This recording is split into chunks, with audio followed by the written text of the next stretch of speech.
सरपंच परिषद जी आहे त्या माध्यमातून सांगली जिल्ह्यातल्या सरपंच महोदयांचा या ठिकाणी मेळावा घेण्यात आलेला होता।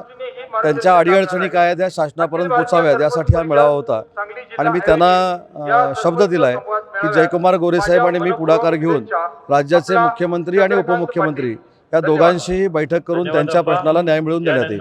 एकीकडे सरपंच परिषद सरकार घेत आहे, दुसरीकडे जो सरपंचाचा हत्या झाली त्याला अजून पुरेपूर न्याय मिळेल असेल त्यांच्या मनामध्ये भावना नाही। अनेक नवीन खुलासे होत आहेत, काय त्याच्याबद्दल सरकारचं म्हणणं? मला असं वाटतं की याला उत्तर आमच्या परिषदेचे जे अध्यक्ष आहेत जयंत पाटील अतिशय चांगल्या पद्धतीने देऊ शकतात।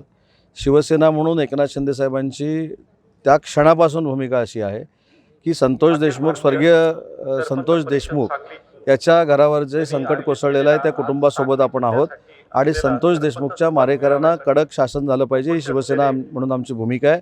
त्याच पद्धतीनं शासन कारवाई करते।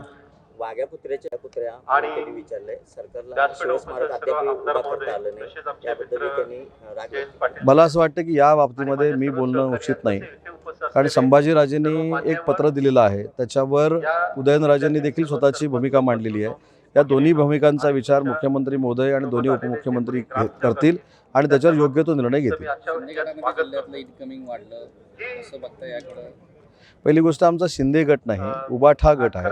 आमची शिवसेना आहे आणि शिवसेना धनुष्यबाणाची आहे। वंदनीय बाळासाहेबांचा धनुष्यबाण खऱ्या शिवसेनेकडे आहे।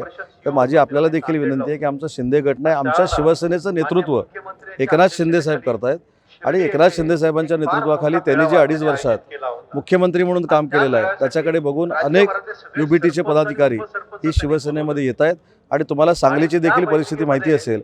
आता भिंग घेऊन शोधायला लागतंय की युबीटीचे सांगलीचे पदाधिकारी कोण आहेत। नेमकं पदाधिकारी होते त्यांचं मत परिवर्तन झाल्याने ते शिंदे गटाकडे आले, शेकडो कार्यकर्ते पदाधिकाऱ्यांच्या सोबत आले। महाराष्ट्रात काही ठिकाणी मला असं वाटतं की उशीर झाला असेल, परंतु प्रत्येक कार्यकर्त्याला कळलेलं आहे की ज्या विचारानं आम्ही प्रेरित होऊन शिवसेनेमध्ये काम करायला सुरुवात केली तो विचार म्हणजे वंदनीय बाळासाहेबांचा विचार आणि बाळासाहेबांचाच विचार हा शिवसेनेचे मुख्य नेते एकनाथ शिंदे साहेब पुढे घेऊन जात आहेत।